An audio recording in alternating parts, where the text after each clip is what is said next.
Nous allons commencer, je pense, les personnes donc invitées nous rejoindront. Donc, tout d'abord, nous tenions à vous remercier de participer à ce webinaire consacré à la C2S et plus particulièrement à l'accompagnement de l'assuré dans sa demande. Donc, pour vous présenter ce webinaire, nous serons 4. Laurie Coutan, Cécile Arcando, Delphine Besféré et moi-même, donc Sabine Condamine-Sibel-Kassem. Donc, comme je vous le disais, c'est notre premier webinaire, donc on va vous demander un peu ou beaucoup d'indulgence. Nous serons ensemble donc durant 2 heures maximum. Il y aura un temps consacré aux questions-réponses. Donc, si jamais vous avez des questions d'ordre général, nous vous demanderons donc de les poser via l'icône questions-réponses. Et ensuite, entre chaque partie, nous aurons un temps consacré. Alors, pourquoi vous avoir convié aujourd'hui et l'objectif de cette rencontre est de vous informer sur le contexte et les avantages de la complémentaire santé solidaire ou C2S. Donc, durant tout le webinaire, on vous parlera de C2S, c'est plus court pour nous. Également, vous donner les conditions d'attribution et ensuite vous permettre de constituer une demande via le meilleur canal afin d'accompagner au mieux l'assuré dans ses démarches. Donc, voici le sommaire de notre matinée. Nous commencerons par les grands principes, ce qu'est la C2S, les conditions de son attribution, la constitution d'une demande, l'ouverture de droits et le renouvellement.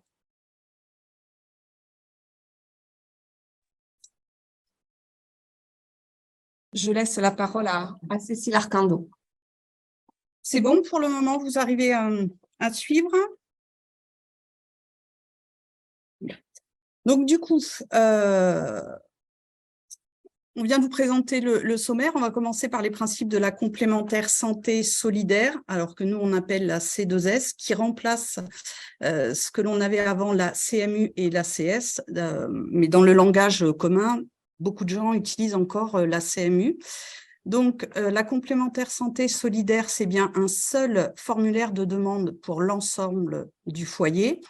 Et il faut choisir un organisme pour la part complémentaire via une liste qui est disponible d'opérateurs où les assurés ont la possibilité de passer aussi avec l'assurance maladie. Les enjeux de cette complémentaire santé solidaire, c'est bien sûr de faciliter les démarches administratives, de réduire la participation financière pour nos assurés et de supprimer le reste à charge, l'objectif étant effectivement de pouvoir proposer, de faire le plus de soins possible. Là, on vous a remis un petit schéma, on va dire très simple et très basique par rapport au médecin traitant qu'on a plus l'habitude de faire. Donc, le coût du médecin traitant sur une consultation, c'est 25 €. La part remboursée par la sécurité sociale, c'est 16,50 € et la part complémentaire santé, 7,50 €. Et comme sur toutes les prestations, on applique un forfait et pour le médecin traitant, c'est 1 €.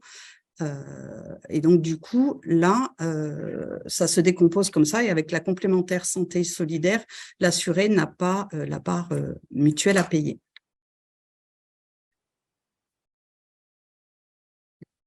Alors, qu'est-ce que la complémentaire santé solidaire?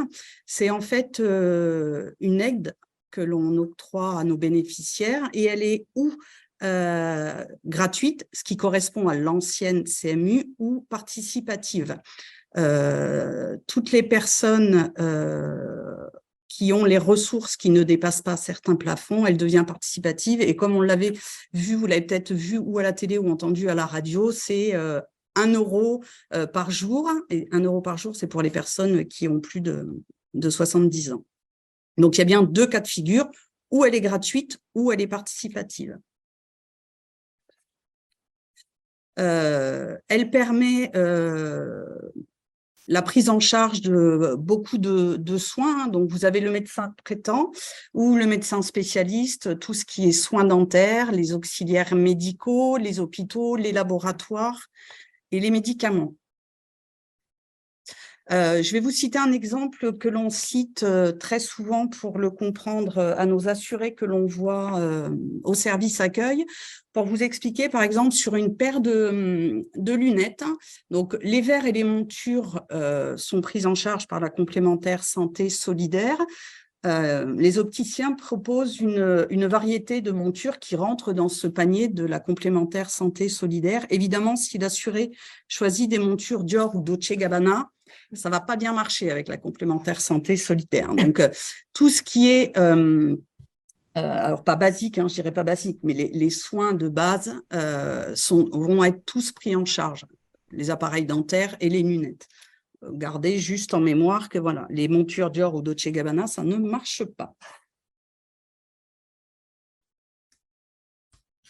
Les avantages de cette complémentaire santé solidaire, c'est que contrairement au reste des personnes qui ne sont pas éligibles à ce dispositif, les participations forfaitaires et les franchises ne sont pas retenues. Les assurés bénéficient du tiers payant intégral, c'est-à-dire qu'au moment où ils présentent la carte vitale, la sécurité sociale paye sa partie aux professionnels de santé et la mutuelle va payer aussi après. Donc, il n'y a absolument pas d'avance de frais à faire. Il n'y a pas de dépassement d'honoraires chez le médecin. Même si on consulte un médecin spécialisé. Alors, dans les faits, il peut y avoir des petits… si vous allez voir un grand cardiologue ou des choses comme ça, en général, ils peuvent par moment pratiquer du dépassement d'honoraires. Bon, légalement, ils n'ont pas le droit, mais ça se fait dans la pratique. Si on constate qu'une pratique comme ça est faite, on peut se retourner vers le médiateur chez nous. Donc, on va passer ensuite aux conditions d'attribution de la C2S. Donc, pour pouvoir en bénéficier, il faut d'abord pouvoir bénéficier d'une prise en charge de ses frais de santé au titre de la PUMA, donc de la protection universelle maladie. Et également, ne pas dépasser un certain plafond de ressources qu'on verra sur la slide suivante. Il faut savoir que l'assuré, du coup, elle a aussi la possibilité de simuler sa demande via le site amélie.fr directement, mais aussi via le site de Mes droits sociaux. On va vous ouvrir tout de suite. Changement. Voilà, donc l'assuré peut se connecter ou vous pouvez peut-être diriger l'assuré vers ce site pour pouvoir faire une simulation et potentiellement qu'il puisse ouvrir un droit à la complémentaire santé solidaire. Donc, on passe ensuite au plafond. Donc, les montants varient en fonction du nombre de personnes au foyer. Ils sont modifiés tous les ans le 1er avril de chaque année. Et donc pour une personne, par exemple, le plafond à ne pas dépasser, c'est 810 € par mois pour une gratuite ou 1 093 € si c'est une participative. Donc, nous, on entend par ressources tout ce qui est revenu imposable ou non imposable, donc CAF, Pôle emploi, salaire, invalidité, AH, voilà, pension alimentaire, toutes les ressources que l'assuré perçoit. On a fait un petit focus ensuite sur la cotisation en ce qui concerne la C2S participative, où là, l'assuré doit s'acquitter de cotisation, donc en fonction de son âge. Donc, elle va de 96 € à 360 € par an. Donc, je rebondis sur ce qu'a dit Cécile tout à l'heure. C'est là où on retrouve les 1 € par jour pour les 70 ans et plus. Donc, voilà, 30 € par mois, soit 360 €. Alors, on passe ensuite à l'attribution du droit pour les demandeurs et les bénéficiaires du RSA depuis le 1er janvier 2022. Si le foyer, donc demandeur et membres du foyer ont le RSA, ils ont un droit sans participation financière. Depuis le 1er janvier 2022, cette attribution est automatique, sauf opposition de l'assuré. C'est-à-dire qu'il peut demander le RSA via le site de la CAF. Dans ce cas-là, l'information est transmise via un flux informatique à la CPAM. qui lui attribue un droit pour 3 mois dans l'attente de l'attribution du RSA. Si l'assuré fait une demande en formulaire directement à la CAF, c'est la CPAM, dans ce cas-là, qui reviendra vers lui une fois que le droit du RSA lui sera accordé. Et si le RSA est déjà si l'assuré est déjà bénéficiaire du RSA mais qu'il n'a jamais demandé la C2S, il ne doit pas hésiter à nous transmettre sa demande via le formulaire complémentaire santé solidaire S3711, bien évidemment après l'avoir complété, daté et signé. L'attribution du droit pour les bénéficiaires de l'ASPA, donc l'allocation de solidarité aux personnes âgées. L'attribution a été simplifiée le 1er avril 2022, c'est-à-dire qu'ils ont une présomption de droit à la C2S participative. Donc, ils ne sont plus obligés de nous déclarer leurs ressources manuellement. C'est un plafond et le droit participatif leur est accordé dans tous les cas, mais ils doivent quand même nous compléter une demande. Voilà. Si vous avez des questions, on vous laisse les poser via le questions-réponses.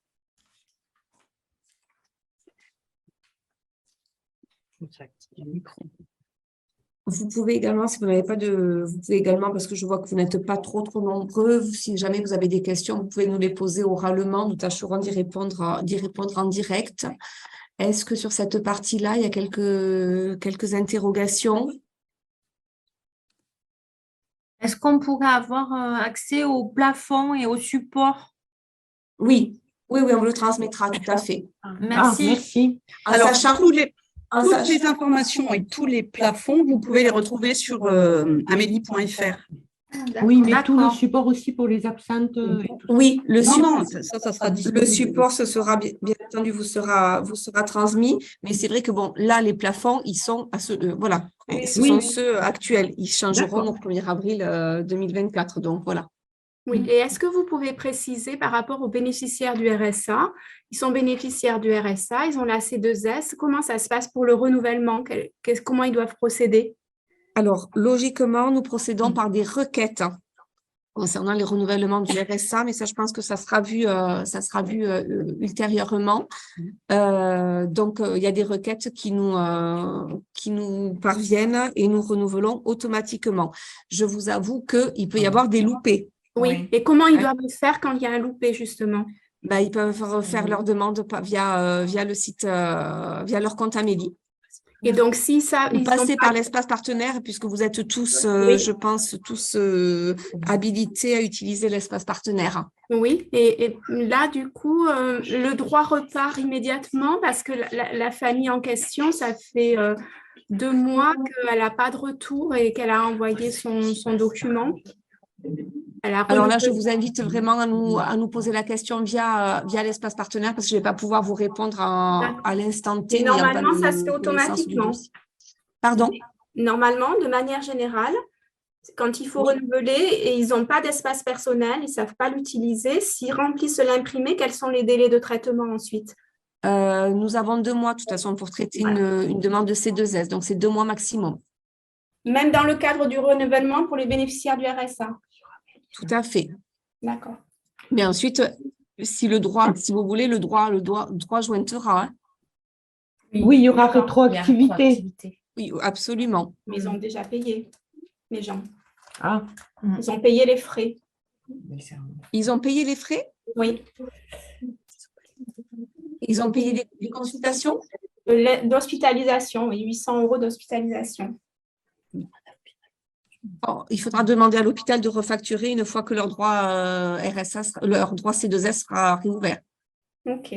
Mais faites-nous la demande pour ce dossier-là via l'espace partenaire. Oui, j'ai déjà fait. D'accord, OK. Merci. Alors, l'ASPA, j'ai une question concernant l'ASPA. Les bénéficiaires de l'ASPA, donc elle sera forcément participative. Oui. Oui. C'est une présomption, donc il y a une présomption de ressources et on applique un forfait. Et donc, automatiquement, elle sera participative.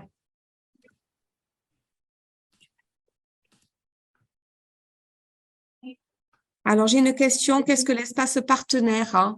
L'espace partenaire, c'est un outil qui est mis à la disposition des partenaires Et en fait, il faut qu'il y ait une convention signée entre la CPAM et le partenaire. Mais dans ces cas-là, nous avons une coordinatrice d'accès aux droits et aux soins et également spécialiste donc du partenariat. On pourra vous donner ces coordonnées pour éventuellement signer une convention. Alors, je vois que le spectateur est anonyme qui me pose la question de l'espace partenaire. Si jamais vous pouvez me donner votre nom et votre structure.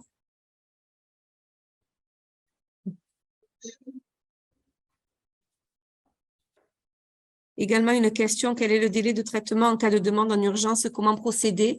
Passer par l'espace partenaire. Monsieur Nogues, bonjour. Donc, comment sont pris en compte les enfants en garde alternée pour la détermination du droit C2S? Donc, ils sont une question très particulière et c'est vrai que nous les prenons en compte, bien entendu, s'ils sont déclarés par le demandeur en tant qu'enfant en garde alternée. Et dans ces cas-là, c'est l'outil qui nous calcule et c'est un plafond différent des plafonds que l'on vous a présentés.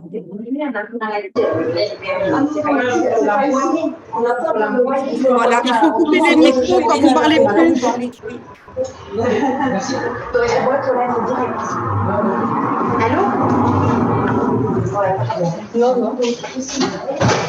C'est Grisol qui parle, je pense.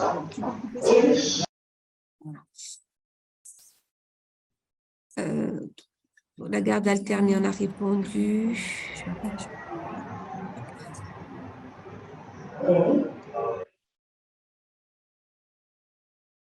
Alors, pour les personnes étrangères, quelles sont les conditions d'attribution C2S? Attribution étrangère avec titre de séjour. Elles sont prises en charge normalement. Enfin voilà, c'est le droit commun qui agit. Par contre, pour les personnes qui sont en situation irrégulière, là, c'est un autre dispositif qui est l'aide médicale d'État.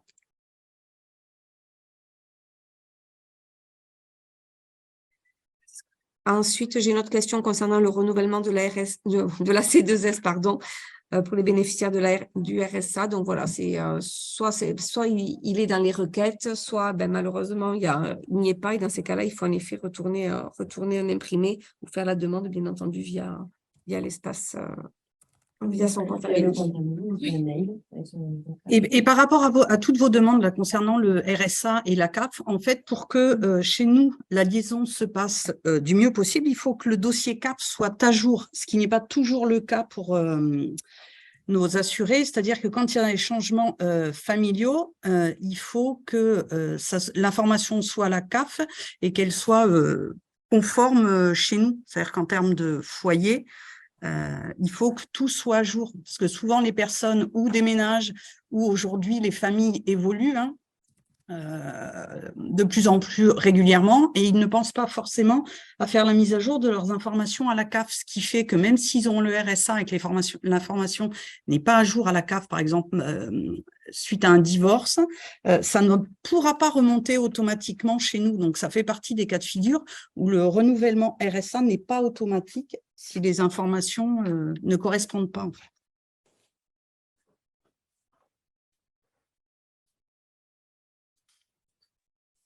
Est-ce que vous avez d'autres questions? Non. Donc, ça veut dire que l'explication a été claire, c'est parfait. Allez, nous allons passer donc à la partie suivante sur la constitution d'une demande.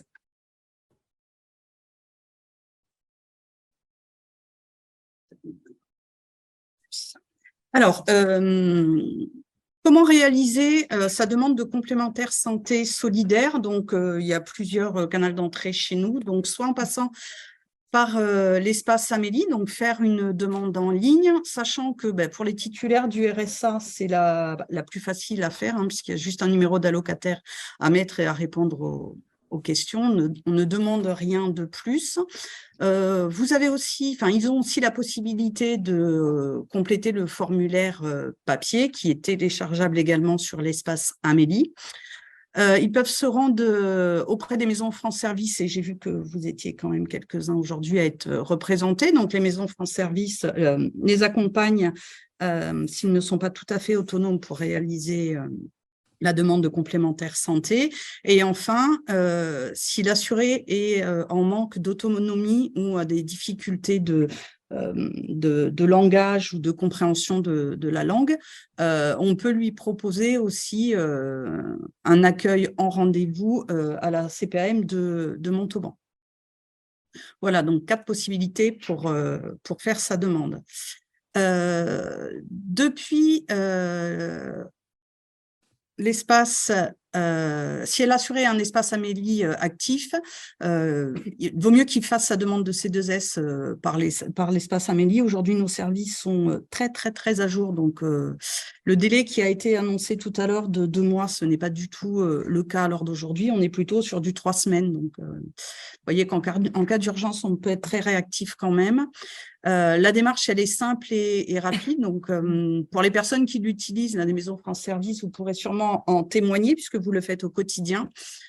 Et on va vous présenter du coup, enfin, vous montrer une petite vidéo. Alors, elle est, on va dire, un petit peu longue, mais vous allez voir qu'au visionnage de cette vidéo, vous n'aurez plus besoin de nous, en fait, après. On vous retrouve après la vidéo. Alors, je crois qu'il va y avoir un petit peu de pub avant que Delphine puisse nous la lancer. Je ne sais pas s'il y en a qui l'ont. Si vous entendez bien la vidéo.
Ça ne fonctionne pas. Certains d'entre vous ne voient pas, c'est ça?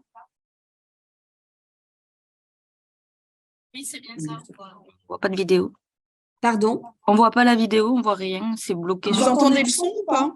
Non plus. Non plus. C'est les aléas du direct, en fait. On va essayer de remédier au problème.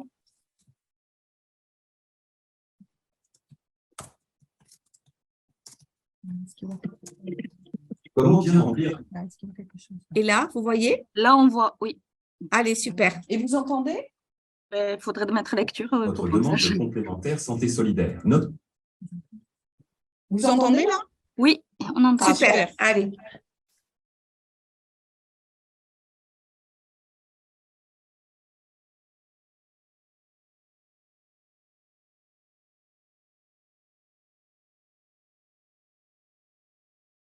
On n'entend plus rien.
Je ne sais pas si quelqu'un a du son, moi j'ai rien du tout. Hein. Et ça, c'est tout à l'heure. Moi je vois la dame qui s'agite, mais j'entends rien. Je pense que vous avez des difficultés à entendre ou à voir. Donc, le lien, de toute façon, sera dans le support et vous pourrez la visualiser Oui, ce ultérieurement. sera plus simple. Ouais. Ouais. Et ça sera plus simple pour vous parce que c'est vrai que c'est pas confortable. Mais franchement, c'est une vidéo qui explique vraiment en détail comment faire une demande. Pardon. Donc, on vous mettra le lien dans le support. Hein. Merci. Du coup, on continue à dérouler. Alors, du coup, quelques rappels sur les principes du compte Amélie. Même si vous avez l'habitude de travailler avec, donc ce qu'il faut savoir, c'est que dès qu'un assuré active ou crée son espace Amélie, il ne recevra plus aucun document papier. Tous les documents qui étaient envoyés en papier arrivent aujourd'hui sur l'espace de messagerie d'Amélie. Il peut arriver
S'il vous plaît, vous pouvez couper vos micros.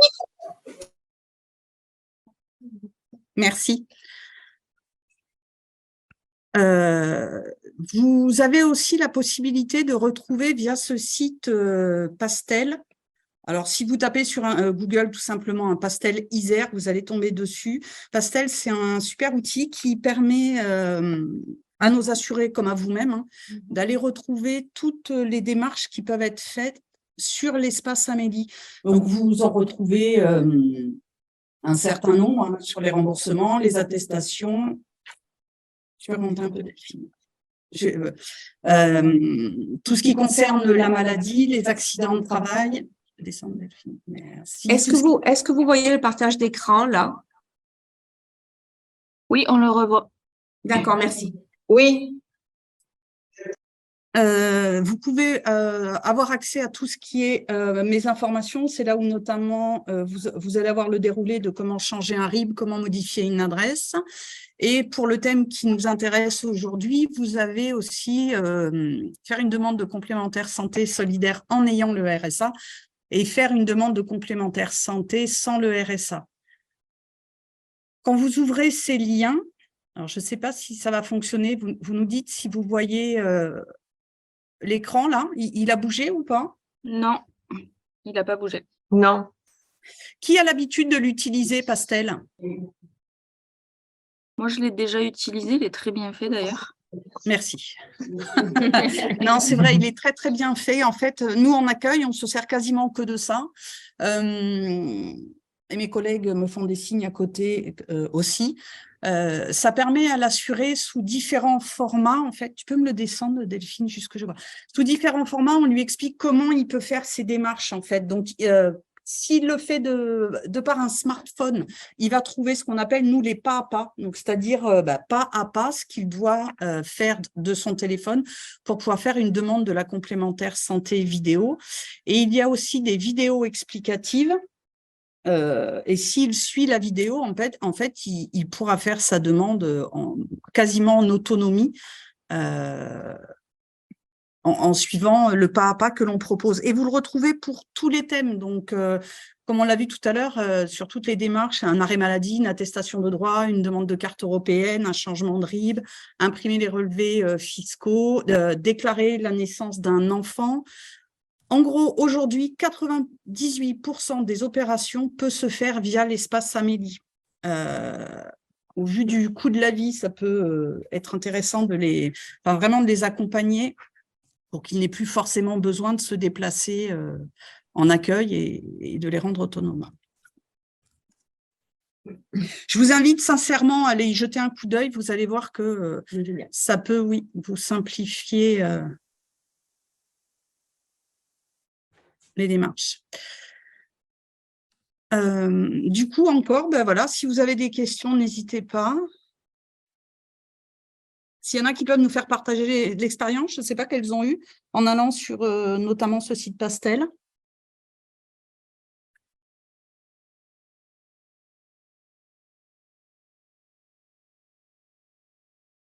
Je vois que M. Noguès, vous l'utilisez.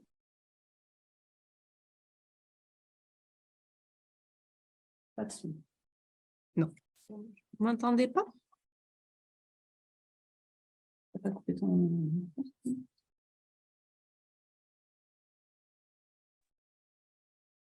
Là, vous nous entendez? Oui, on vous entend. Ah, donc, vous n'avez pas de questions. Donc, nous sommes parfaits. Alors, On n'a pas vu le film. nous, on a été déconnectés, on n'a pas vu le film. Bon, mais le film, ça passait pas très bien. Certains avaient des problèmes de son ou d'image. Donc, dans le support, vous aurez le lien. Et c'est une vidéo qui est très bien faite, qui dure une dizaine de minutes. Et oui, voilà, vous allez trouver toutes les réponses à vos questions.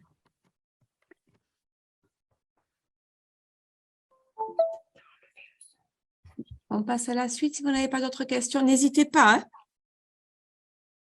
Oui, d'accord. Alors, on continue sous l'ouverture du droit. Voilà, donc on va passer à l'ouverture du droit à la complémentaire santé solidaire. Donc, en cas d'accord pour une C2S gratuite, donc non participative, le dossier est traité, comme on l'a dit, sous 2 mois.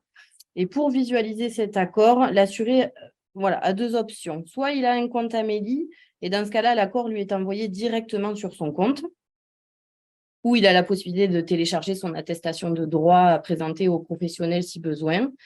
Et s'il n'a pas le compte Amélie, on lui envoie l'attestation de droit directement par courrier. Bon, par contre, le délai est un petit peu plus long. Il la réceptionne sous 15 jours à 3 semaines.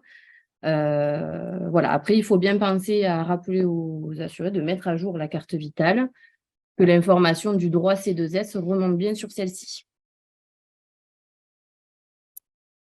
Alors, on fait un petit focus sur l'accord, toujours sur une C2S gratuite. Il faut savoir que si une demande est instruite, le début du droit commencera le 1er jour du mois suivant. C'est-à-dire, si on traite un dossier le 14 juin, par exemple, 2023, le début du droit commencera au 1er juillet 2023, sauf pour les bénéficiaires du RSA où, en cas d'urgence médicale, le droit débute au 1er jour du droit de réception de la demande. Pardon. Donc, c'est-à-dire que si on reçoit un dossier toujours pareil le 14 juin, le droit débutera le 1er juin. Voilà, il y a une possibilité également d'effet rétroactif sous présentation d'un bulletin d'hospitalisation. La particularité étant que l'assuré doit toujours être hospitalisé au moment de la demande ou ne pas être sorti depuis plus d'1 mois. Si ces 2 conditions ne sont pas remplies, l'effet rétroactif ne peut pas se faire. On passe ensuite à un accord pour une C2S participative. Donc, toujours pareil, on a 2 mois pour le traiter. Même condition pour l'envoi d'accord, soit sur le compte Amélie si l'assuré en a un, soit par courrier. Alors là, c'est un courrier un petit peu plus fourni où à l'intérieur, on retrouve le bulletin d'adhésion, le mandat de prélèvement. Il y a également un petit guide qu'on envoie aux assurés pour qu'ils puissent remplir correctement le mandat de prélèvement, ce sans quoi on ne pourra pas ouvrir le droit à réception. Voilà, l'assuré a 3 mois pour nous renvoyer ce courrier. Voilà, ce sans quoi, toujours pareil, on ne pourra pas remonter le droit. L'effet rétroactif est également possible dans les mêmes conditions que pour la gratuite. Voilà. Alors, donc là, quand on a envoyé le courrier avec le bulletin d'adhésion, côté CPAM, voilà, l'assuré a 3 mois pour nous renvoyer les documents, donc mandat de prélèvement, bulletin d'adhésion et RIB, hors livret A. Quand c'est un organisme privé, c'est la même chose, sauf que nous, on traite le dossier et on envoie par flux informatique à l'organisme complémentaire l'accord qu'on donne à l'assuré. C'est la mutuelle qui enverra le mandat de prélèvement et le bulletin d'adhésion. Et le début du droit, toujours pareil, ça s'ouvre le premier jour du mois suivant la réception des éléments. Hors effet rétroactif si hospitalisation. L'ouverture de droit à la C2S participative. Alors là, on a fait un petit focus par rapport à la complétude du bulletin d'adhésion et du mandat de prélèvement. Comme je vous l'ai précisé, si les documents ne sont pas remplis, mal signés, et que le RIB n'est pas le bon, on ne pourra pas ouvrir le droit à l'assuré. Et donc, retard, période de carence, l'assuré devra avancer les frais. Donc, on vous joindra un support à cette présentation pour aider l'assuré si jamais il en a besoin. En cas d'évolution du foyer. Alors, il faut savoir qu'avant le 1er avril 2022, s'il y avait une modification de foyer, donc l'intégration d'une personne en cours de droit, autre qu'un enfant de moins de 25 ans, on demandait à nos assurés d'attendre la fin du droit pour déposer une nouvelle demande. Donc, très handicapant, mais ce n'est plus le cas depuis le 1er avril 2022. Maintenant, tout assuré, s'il y a une modification de foyer, peut déposer une nouvelle demande qui sera traitée dans les mêmes conditions qu'une demande basique, mais il ne devra pas attendre la fin de son droit. Voilà, il y a une particularité pour les enfants majeurs de moins de 25 ans qui réintègrent le foyer. Dans ce cas-là, pas besoin de faire une demande. L'assuré a simplement besoin de nous informer que l'enfant ou la personne réintègre le foyer, donc par mail, par courrier ou en contactant le 3646. Voilà, si vous avez des questions, je vous laisse les poser.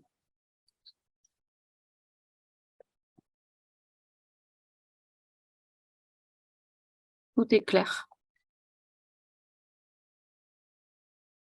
Bon, est-ce que j'ai été très claire? Oui. C'est clair. Oui. On passe à la suite, du coup, ou pas de questions? Il n'y a pas de questions par rapport au foyer? Non, pas de questions. Non. Après, ce qui était dit dans la vidéo et qu'on n'a pas forcément développé, c'est que pour une demande simple, un jeune de moins de 25 ans ne peut pas faire sa demande de C2S s'il n'est pas indépendant géographiquement, fiscalement et financièrement. On a souvent des demandes de jeunes de moins de 25 ans parce que voilà, ils travaillent, ils ont un petit boulot. Ce cas, c'est qu'on ne peut pas instruire ces demandes si fiscalement, ils sont toujours attachés au foyer des parents. Voilà. Donc, pour un dossier papier, c'est bien de compléter une attestation sur l'honneur. Quand ils font leur demande sur Amélie, ils attestent sur l'honneur, remplir ces 3 conditions. Mais voilà, c'est un point qui est assez important parce qu'on a beaucoup de dossiers dans ce cas qu'on est obligé de rejeter.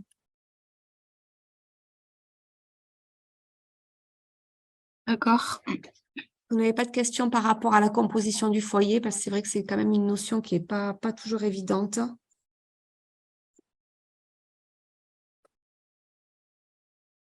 Bon, ben alors on déroule. Et juste pour revenir sur le foyer, hein, c'est pareil que ce que l'on vous disait tout à l'heure, en fait. Hein, il faut vraiment que quand nous, on se connecte en fait à la CAF, quand on nous donne un numéro d'allocataire CAF, on va se connecter à la CAF et on vérifie que le foyer de la CAF est conforme et idem à celui que nous, on a assurance maladie. À partir du moment où le foyer n'est pas conforme, on ne peut pas instruire une demande. Et du coup, c'est ça surtout qu'il faut bien, il faut être attentif à ça. Du coup, on va passer à la suite. Donc, la suite, c'est par rapport au renouvellement, à savoir quand le faire. Donc, on a vu tout à l'heure que par rapport à certaines situations de vie, notamment pour le RSA et l'ASPA qu'on vous a présenté tout à l'heure, on va dire que logiquement, ça se fait automatiquement. Mais il peut y avoir des petits couacs s'il y a un changement voilà, de foyer, notamment à la CAF. Dans tous les cas de figure, pour tout ce qui est complémentaire santé solidaire participative, il faut toujours faire la demande de renouvellement 2 mois avant la date de fin. Et ça ne sert à rien, par contre, de nous déposer la demande de renouvellement 5 mois avant la date de fin, puisque là, on ne peut pas la traiter. C'est au plus tôt 4 mois avant la date de fin.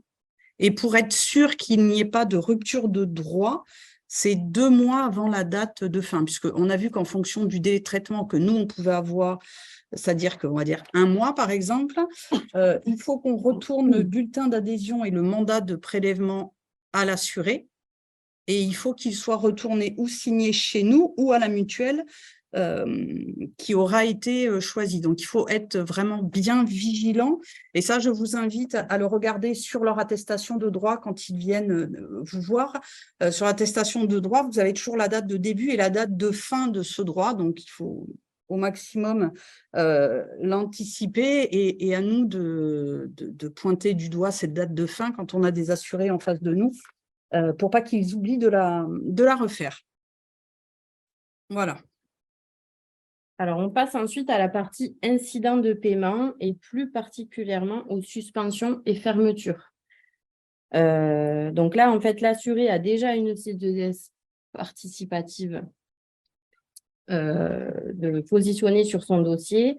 Seulement, celle-ci est en défaut. Donc, il reçoit au préalable 2 courriers de relance où il est invité à régulariser ses cotisations avant la suspension.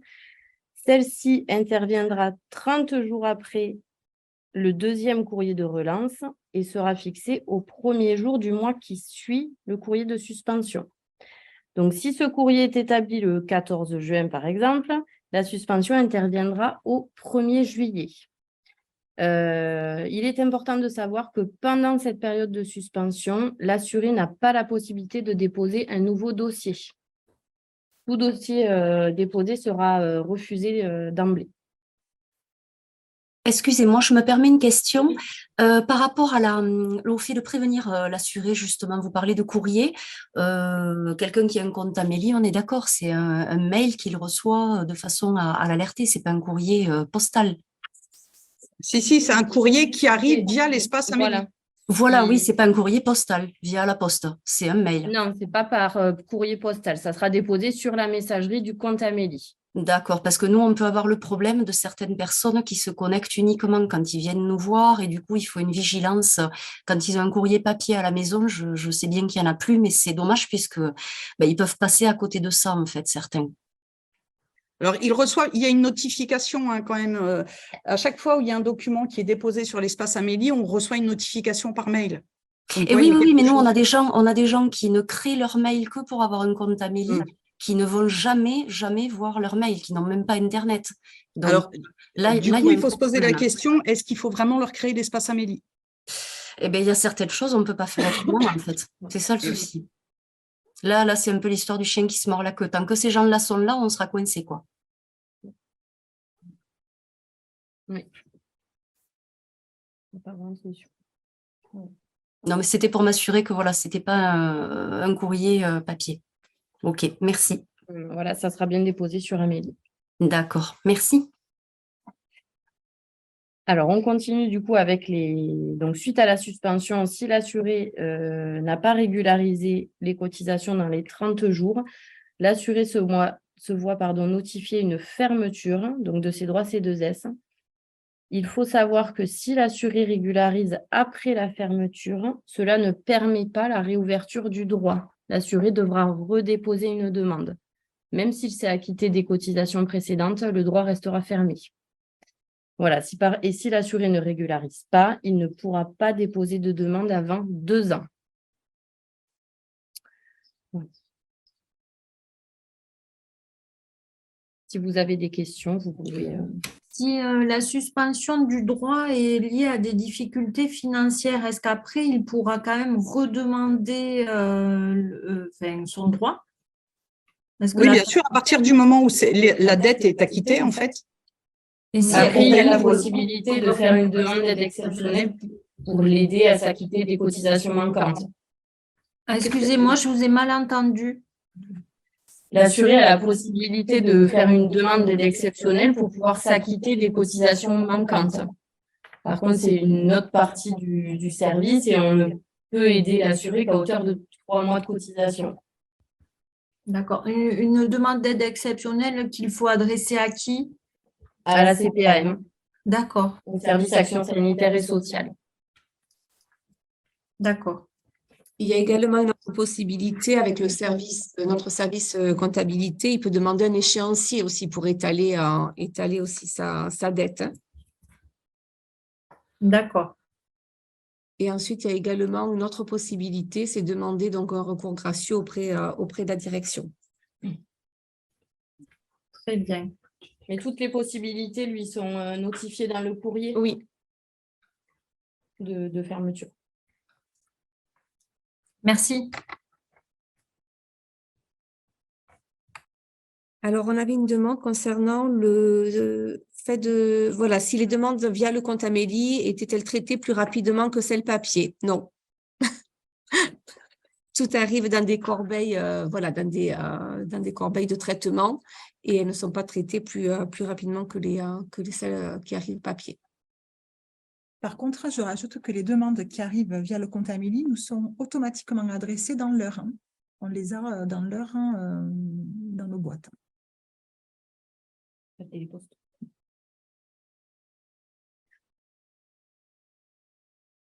Est-ce que vous avez d'autres questions?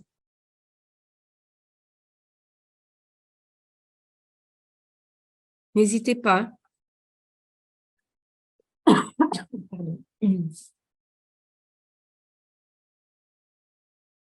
Vous rencontrez des difficultés sur l'accompagnement de l'assuré via le compte Amélie? Enfin, vous avez... Non, en général, ça va. Par contre, au niveau des délais, vous avez dit que pour un renouvellement, c'était 2 mois avant, à peu près. C'est maximum, c'est le délai légal. C'est-à-dire que nous, la CPAM, nous avons 2 mois pour traiter un dossier. En sachant que, voilà, dans les faits, c'est 3 semaines, 15 jours, 3 semaines maximum. Et la dernière fois, moi, sur le compte Amélie d'une personne, c'était bloqué jusqu'à 1 mois avant pour faire le renouvellement. Pour le renouvellement sur le compte Amélie? Oui, j'avais pas la possibilité de refaire. Je l'avais fait venir justement 2 mois avant et ça me disait que c'était 1 mois avant et c'était bloqué. Alors, quand un assuré fait sa demande sur Amélie, il faut savoir que celle-ci reste active au minimum pendant au moins 1 mois. 21 jours. Voilà, 21 jours. Pour ça, alors, du coup. En fait, ce qu'on fait, c'est que quand une demande est incomplète, souvent on désactive cette demande pour que l'assuré puisse refaire sa demande en ligne. Et si l'assuré avait déjà fait une demande auparavant, et s'il en refait une, le système va automatiquement la lui bloquer. D'accord, mais là... Après, si l'assuré sur son compte Amélie déclare percevoir du RSA, le système ne va pas lui demander de joindre un avis d'imposition. Or, dans les faits, on a beaucoup d'assurés qui déclarent percevoir le RSA. Ils doivent le confondre, je pense, avec la prime d'activité ou d'autres aides sociales. Et du coup, pour nous, la demande est incomplète et on est obligé de rejeter la demande pour lui demander l'avis d'imposition. C'est une pièce qui est obligatoire pour la constitution du dossier. D'ailleurs, si vous avez un assuré qui n'a pas d'avis d'imposition pour X raisons, c'est mieux de lui faire une attestation sur l'honneur qui indique qu'il s'engage à déclarer ses revenus, etc. Parce que pour nous, c'est voilà, c'est une pièce qui est obligatoire. Mais à la MSA, c'est pareil aussi. Ouais. Pardon? À la MSA, on a le même souci, c'est-à-dire quand on n'a pas à la MSA, on a le même souci, c'est que quand on n'a pas d'avis d'imposition pour la C2S, c'est compliqué. Notamment, je parle pour les travailleurs étrangers qui des fois ne pensent pas à déclarer leurs revenus en temps et en heure. On a déjà eu ce souci-là. Parce qu'ils n'avaient pas d'avis d'imposition et du coup, la demande n'a pas pu être aboutie. Oui. Voilà. Oui.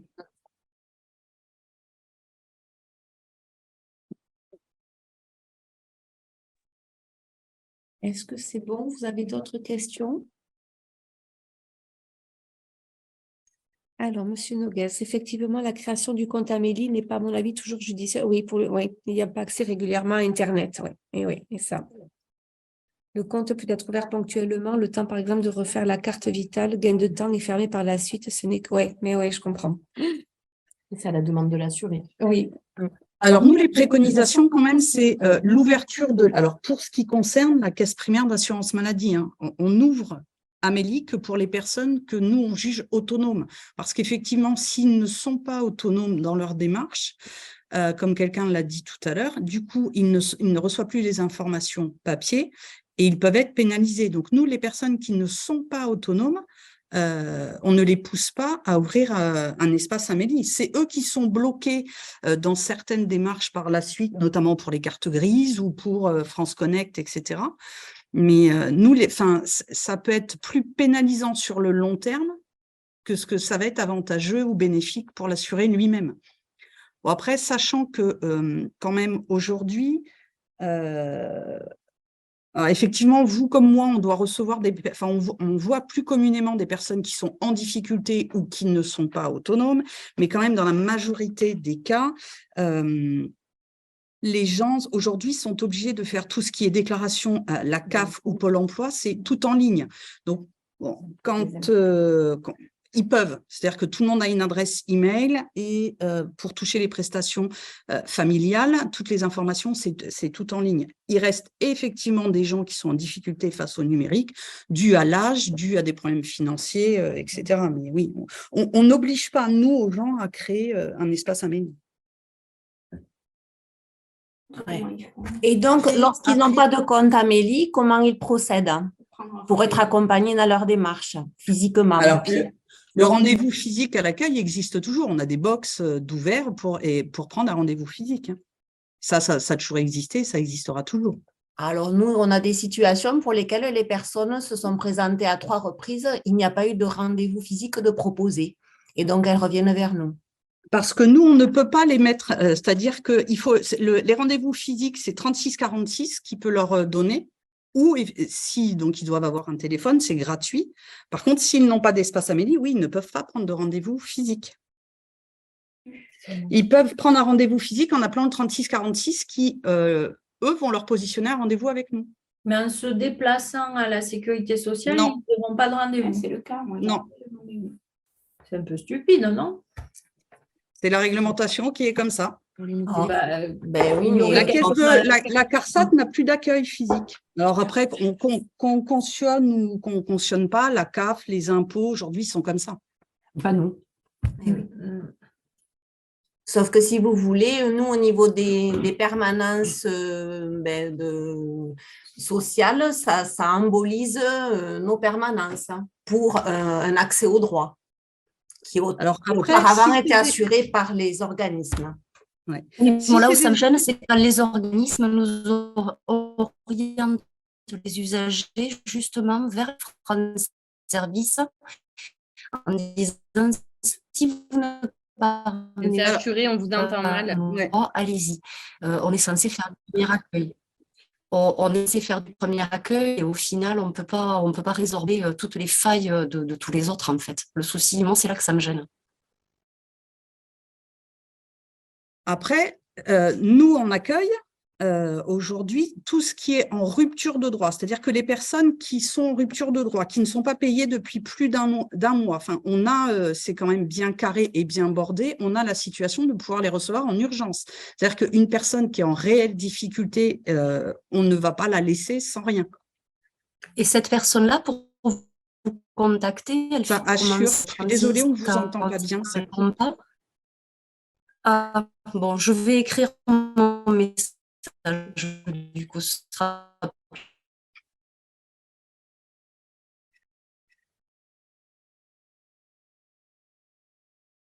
C'est nous qui avons plus de son. Bah si, je pense que Elle va écrire son message. Elle vous disait. D'accord. Elle va écrire. Mais après, enfin, on comprend hein, qu'il puisse y avoir des situations difficiles. On y est confronté au quotidien, hein, nous aussi. Disons que nous, on est limité de notre côté puisqu'on n'est pas la CPAM, on est des France Service. Donc, on n'a pas accès à leur dossier de la même façon. On est marqué en point d'accueil, donc ils viennent, c'est légitime. Hein, et sauf que sans compte Amélie, souvent, c'est compliqué. Alors, il y a des choses qu'on peut bien sûr régler via l'espace partenaire, via Plus, oui. Et il y a des moments, si c'est pour une attestation de droit, ben, malheureusement, dans l'urgence, on est des fois obligé de créer un compte Amélie, quoi. Oui, j'entends. Après, la solution peut être ponctuelle si vous arrivez à vous dépanner comme ça et qu'il est refermé après.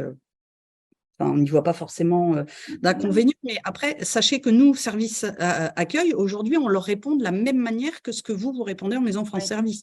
C'est-à-dire qu'on n'a plus accès, on n'a plus de logiciel en accueil qui nous permet d'avoir accès à leur dossier. Et on ne se sert que de la réglementation présente sur Amélie. D'accord. OK. Alors après, c'est sûr, c'est une habitude hein, à naviguer sur l'espace Amélie et je sais que vous n'avez pas que la CPAM. Non, mais bon, on le connaît bien, le compte Amélie, ça c'est pas… Voilà. Mais sur Amélie, sans parler du compte Amélie, si vous allez sur amélie.fr, vous retrouvez toute notre réglementation. Oui. Mais bon, je vous dis, hein, je conçois qu'il n'y a pas que nous, vous devez connaître aussi une multitude de services.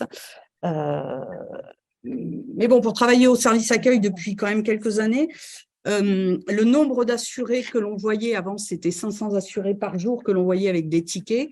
La qualité des réponses qu'on pouvait leur apporter n'est pas la même que ce qu'on leur apporte aujourd'hui en rendez-vous ou téléphonique ou physique. C'est-à-dire que le temps consacré aux assurés en difficulté aujourd'hui est beaucoup plus importante que ce qu'elle l'était auparavant quand on en recevait 500 par jour. D'accord. Après, nous, on a la problématique aussi de la distance, parce qu'on est quand même à 50 km de Montauban. Donc, on ne peut pas les envoyer à Montauban pour un rendez-vous. Voilà, c'est… Oui, mais il y a les visios. Oui, heureusement.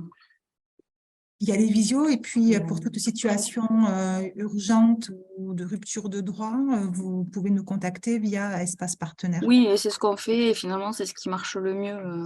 Parce qu'on est quand même assez… On essaie de répondre dans les 48-72 heures. Oui. On a beaucoup de demandes. Je pense que ça fonctionne bien, mais c'est vrai qu'une situation particulière, l'outil, il est fait pour ça en fait. Oui. Après, sur ce compte partenaire, il manque des catégories.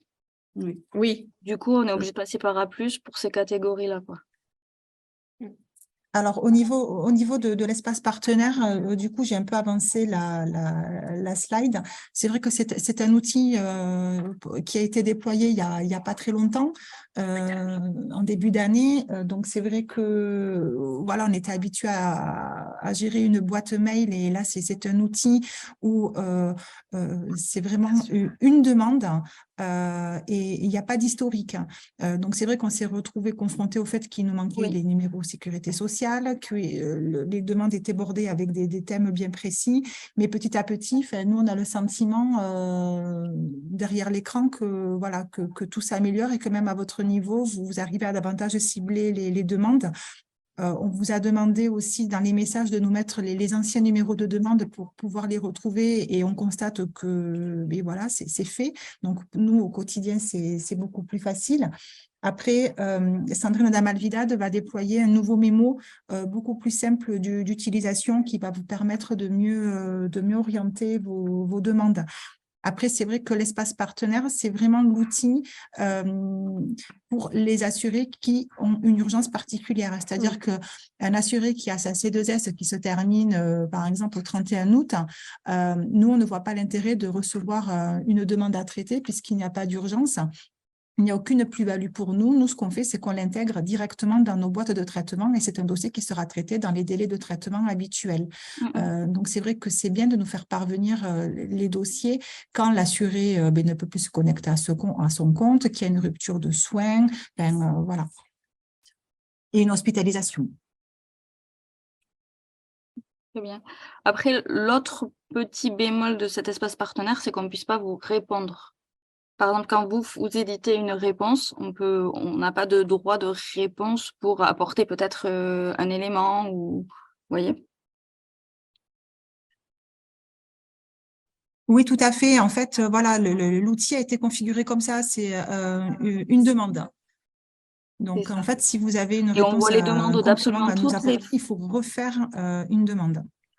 On voit les demandes d'absolument toutes les France Service. Donc, quand on doit retrouver, nous, la demande, c'est un peu compliqué. Après, l'outil est bien conçu. Donc, voilà, à améliorer, je pense. Il va s'améliorer petit à petit par des petites choses. Mais il est bien conçu et il est bien pensé après.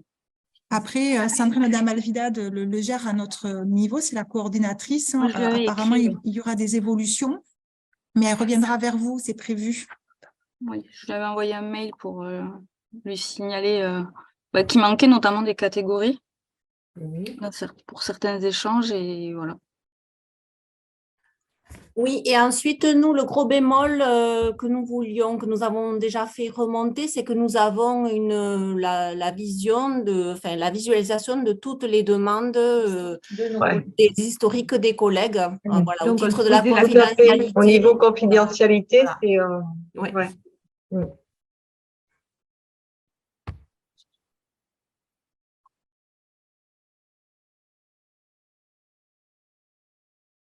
Alors, c'est vrai qu'une version 2 de l'espace partenaire devrait arriver. On n'a pas de date bien arrêtée, mais il prendrait en compte la possibilité de suivi d'une demande et qui est un effet ping-pong, en fait. Voilà, qu'on puisse... ça c'est remonté. Et également les motifs qui seront affinés. Parfait.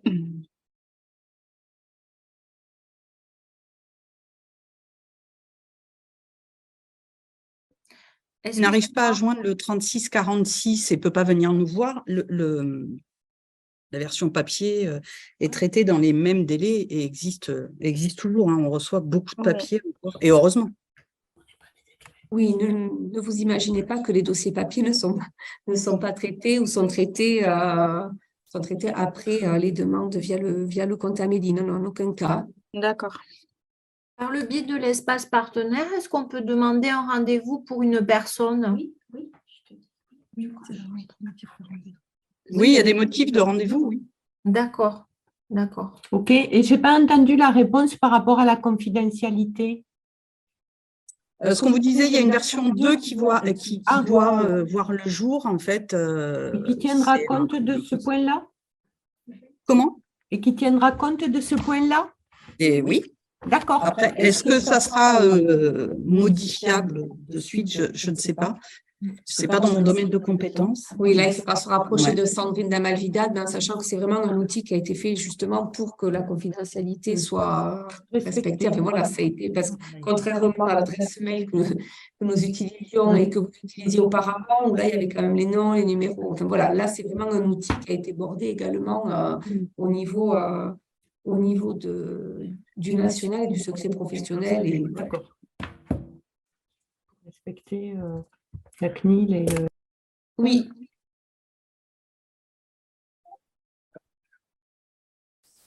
C'est bon. Du coup, les bons réflexes à avoir dans tous les cas de figure, c'est mettre à jour très régulièrement la carte vitale, notamment en situation de complémentaire santé solidaire. pour qu'elle soit activée. Pensez à porter la carte vitale, ça paraît bête, hein, mais à chaque fois qu'on va chez le médecin ou ailleurs, parce qu'on l'oublie encore beaucoup, ce qui génère des frais et des demandes derrière.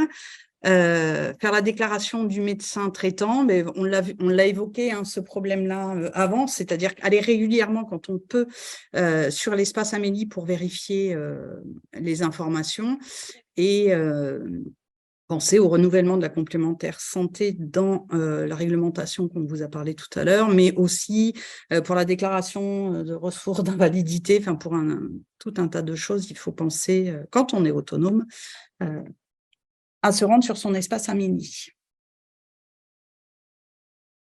Moi, ça, je ne vais pas vous l'apprendre, je pense que vous le savez aussi bien que nous. Comment joindre votre caisse? Eh bien, c'est ou le 3646, c'est un appel gratuit, ou en passant par le chabot d'Amélie, ou en vous rendant à un rendez-vous auprès du service accueil. Voilà. Est-ce que vous avez tous trouvé la parade pour le petit Amélie Bot? Parce que des fois, on lui pose des questions, mais il ne comprend pas toujours. Donc, pour que la demande soit envoyée directement à la caisse. Vous avez vu comment il fallait faire? Non. En fait, il faut lui dire, quand vous posez des questions, il faut lui dire « parlez à ma caisse ». Il va vous dire « vous êtes sûr ?» Il faut dire « oui, je suis sûr ». Et là, il va vous ouvrir un carré, en fait, et que vous cliquez, alors de tête, je ne l'ai plus, mais il y a un lien qui est surligné. Et en fait, vous retrouvez, si vous cliquez sur ce lien surligné, vous allez pouvoir communiquer directement avec nos services. Donc, il y a l'invalidité, les indemnités journalières, le pôle GDB, la complémentaire santé solidaire, l'invalidité. Et en fait, là, vous envoyez des mails directement au service. Donc, la réponse est apportée aussi dans un délai de 48 à 72 heures par le service directement qui, lui, a accès au dossier de l'assuré. C'est génial, ça. D'accord. Ouais, Et le pôle GDB, qu'est-ce que ça veut dire, pardon? Le pôle GDB. C'est l'ouverture de droits. C'est le service qui gère les droits chez nous. Et pensez-y, Amélie Bot, c'est pratique. Alors, mais il faut lui dire parlez avec ma caisse. Alors, si je pouvais vous le faire. Alors, attendez, je vais essayer de me mettre en partage écran. Ouais, mais je dois pouvoir le prendre, Delphine. Il faut que je me connecte. Alors, attendez. Ou alors tu peux. Non, on peut se connecter, toi, sur ton Amélie ou pas? Ouais, mais on va voir tes informations, toi, Delphine. Alors, attends, j'y vais, moi. Je vais essayer.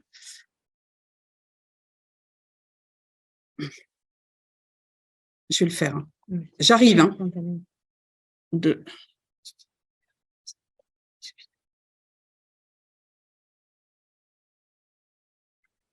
Oui, que je me rappelle de mon mot de passe. Ça n'a pas marché. Je ne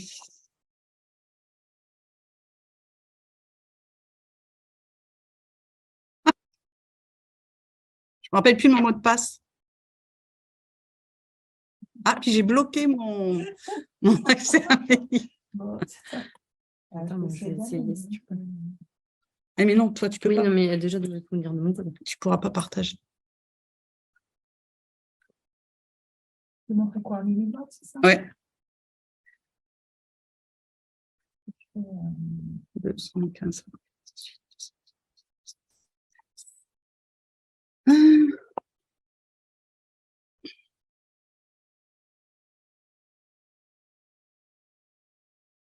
Et ben voilà, j'ai bloqué. Bon, attends, moi, je vais aller sur un là. Moi, je l'ai, mon. Oui, mais toi. Ah.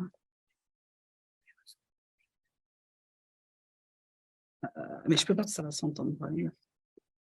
Attends, mais Delphine a égayé. Là, tu le veux? Alors, attends, je vais partager mon écran. Je vais me remettre. Mais non, mets-toi d'abord là où je veux, Delphine. Ok.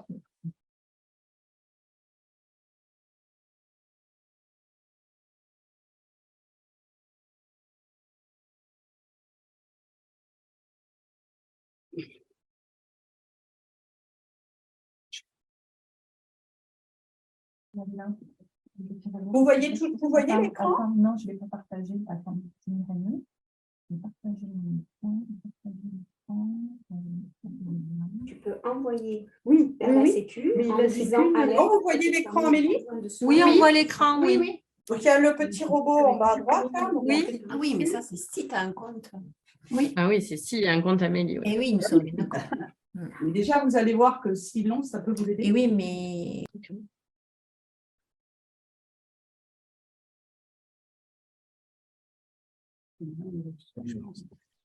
Vous êtes toujours là? Oui, vous avez commencé un enregistrement visiblement Oui. et on n'a plus l'écran. On ne voit pas l'écran, oui. Mais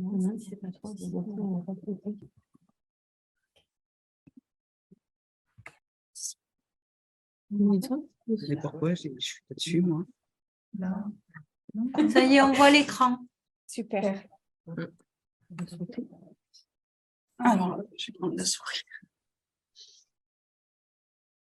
Donc, ici, là, vous marquez « Je souhaite parler à un conseiller » ou « Parler à ma caisse ».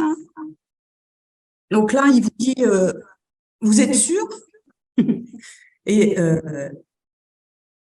alors, là, il faut cliquer ici. Et là, vous voyez, apparaît tous nos services à qui vous pouvez directement poser des questions. Il y a une nouveauté, c'est que vous voyez le service social qui n'y était pas. Donc, si vous avez des questions par rapport aux soins à l'étranger, remboursement de soins, les indemnités journalières, la carte vitale, la parterre, l'inval, la complémentaire santé solidaire, vous cliquez dessus. Et là, vous posez vos questions, notamment tout à l'heure, vous disiez pour... Et si vous n'avez pas trouvé votre réponse, j'ai pas trouvé ma réponse, et là, c'est à vous d'écrire. Vous envoyez, et là, ça arrive directement auprès du service concerné, qui lui vous répond dans un délai de 48 à 72 heures. Et effectivement, c'est pour les gens qui ont un espace Amélie. Oui, mais c'est très bon à savoir. Oui, c'est une petite astuce.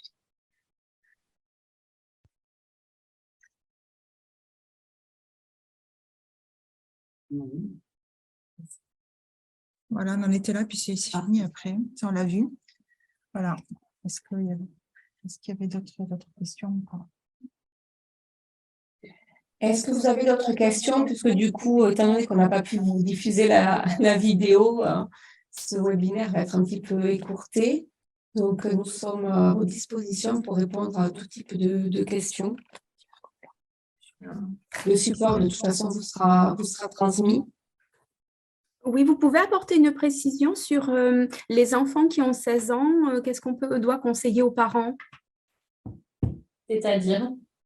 Normalement, ils ont accès à leur propre carte vitale, leur propre numéro de sécu. Quelle est la procédure à suivre? Par rapport à la C2S?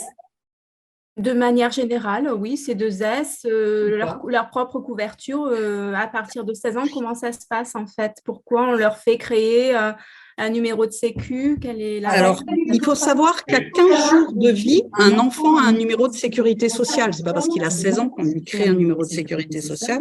Quand il naît, les informations sont envoyées au Sandia, organisme qui matricule les personnes. La différence qu'il y a à 16 ans, c'est qu'on leur envoie une carte vitale, mais par contre, cette carte vitale, dans la puce, c'est bien les informations des parents qu'il y a. Oui. Donc, on considère, à tort ou pas, je ne sais pas, qu'à 16 ans, certains enfants vont chez le médecin sans les parents, et donc, du coup, peuvent être autonomes. En ce qui concerne la demande de complémentaire santé solidaire, à partir du moment où il a 16 ans, il apparaît bien dans le foyer des parents.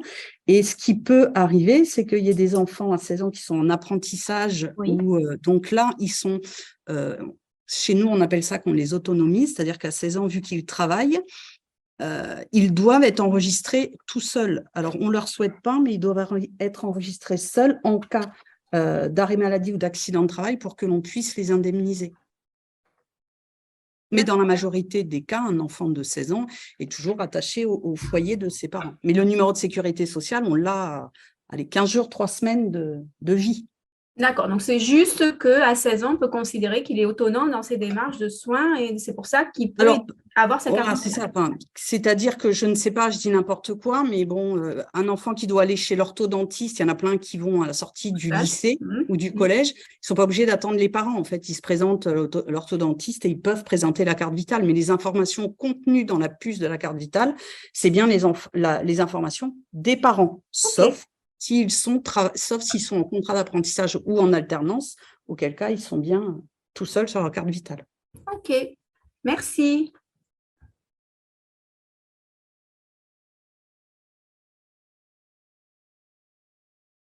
Vous avez d'autres questions?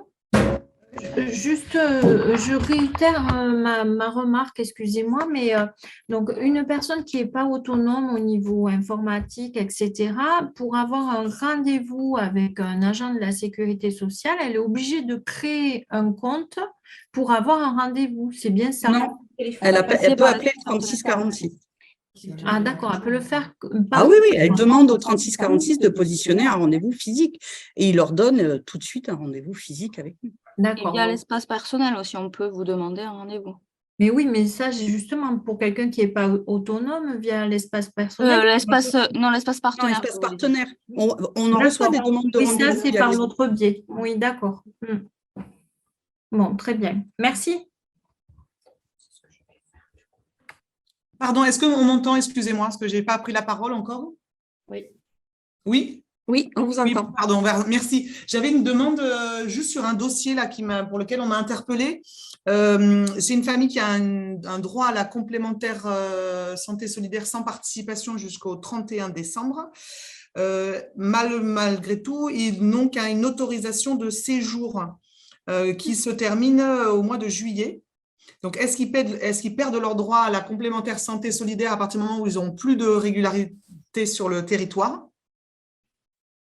Ou est-ce que le droit à la complémentaire santé est valable jusqu'à la fin de l'attestation? Il faut savoir qu'un assuré qui a un titre de séjour qui se termine pendant son droit complémentaire santé solidaire, on ne va pas lui couper le droit automatiquement. En fait, la législation prévoit un maintien de droit pour ces assurés-là, qui est de 6 mois. Et parallèlement, notre service gestion des bénéficiaires va enclencher ce que l'on appelle un contrôle PUMA, c'est-à-dire qu'il va demander à l'assuré des justificatifs de présence sur le territoire de titre de séjour, enfin de régularité de séjour. Et si à terme, ces documents ne sont pas fournis, effectivement, les droits seront fermés. Mais il y a quand même un délai dans le temps et différents courriers informent de la situation. D'accord. Et ensuite, donc, il m'interpellait notamment pour une prise en charge d'appareil auditif pour un enfant. Donc, est-ce qu'à ce titre-là, on peut solliciter, sachant qu'ils n'auront plus de régularité sur les territoires, on peut solliciter une aide au niveau du service d'action sociale ou la petite enveloppe là, pour les bénéficiaires de la CMU. Je ne sais pas si je suis très claire. En fait, tant qu'il est dans le maintien de droit et que les droits ne sont pas fermés, vous pouvez demander une aide financière. Après, pour les aides auditives, il y a un panier de soins. Voilà. L'audioprothésiste doit lui proposer un appareil en classe A. Si par contre ce n'est pas possible, il nous faudra un justificatif de l'audioprothésiste qui justifie que l'état de santé de l'assuré ne rentre pas dans la classe A. Ce sans quoi on fera un refus d'office. Voilà, nous, on va avoir besoin en fait d'un courrier pour justifier auprès de notre service médical cette demande-là. D'accord. Mais normalement, il lui proposera c'est le 100%. C'est le 100%. Voilà, c'est le 100% santé qui est obligatoire, qui doit être proposé par l'audioprothésiste. Mais c'est la même chose que pour les lunettes Dolce Gabbana de tout à l'heure. Voilà. Ok, d'accord. Sauf raison médicale. Et dans ce cas-là, on demanderait un courrier motivé à l'audioprothésiste. D'accord. Ok, très bien. Merci. Alors, j'ai une question concernant le principe de la requête pour le renouvellement de la C2S. Donc, en fait, chaque année, donc, on renouvelle donc la C2S. Nous avons donc un service de requêtage au sein de la CPAM et qui nous va chercher les assurés dont la C2S, par exemple, se termine au 31 juillet et qui sont toujours bénéficiaires du RSA. Et nous travaillons donc sur ces requêtes-là pour renouveler les dossiers. Mais il se peut, ben voilà, sur une requête, c'est jamais toujours très, très fiable. Il suffit que 1 ou 2 ou 10 dossiers passent à l'as pour que ce ne soit pas renouvelé. Est-ce que j'ai répondu à cette question?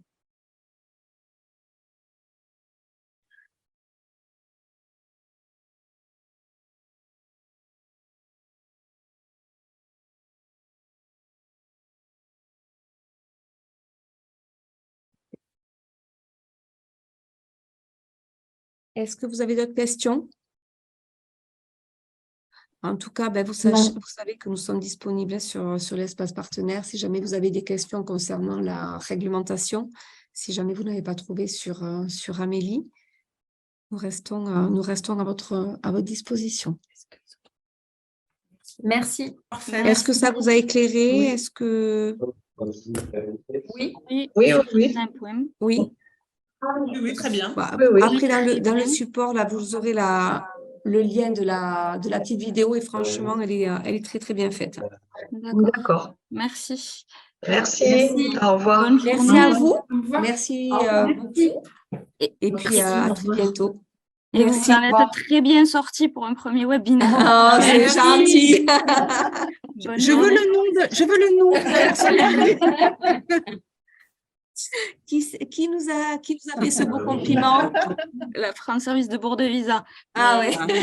C'est sincère et quand même, je tiens à vous Merci le dire beaucoup. parce que… Bonne journée à toutes et à tous. Bonne journée. Au revoir. Au revoir. Au revoir.